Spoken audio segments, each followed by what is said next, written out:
Ayan, nandito tayo ngayon sa Lipa, Batangas. Ayan, nag-swimming tayo dito, no? Makarelax man lang tayo. Ayan, napakaganda ng tanawin talaga, guys. Ayan, at ito yung bahay na aming ni-reserve. Ayan, o, diba? Ayan, guys. Ayan, diba? Ayan, malapit sa puno, guys. Ayan, malapit sa bundok at malapit sa dagat. Ayan na yung dagat ng Lipa, Batangas, guys. Ayun, yung bundok ng Taal. Napakalayo niyan, guys, diba? Pero tanaw dito.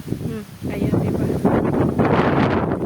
yung mga, ayan, napaligiran ng At dito kami, guys, naligo, guys.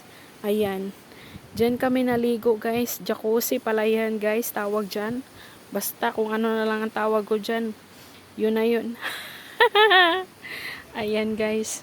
Tapos, ito yung aming bahay na ayan. Ang ganda ng bahay, diba, guys? At ayun, may pool pa doon sa baba. Diyan yung mga bata naligo kahapon, kaninang umaga at kagabi. Ayan. Ayan.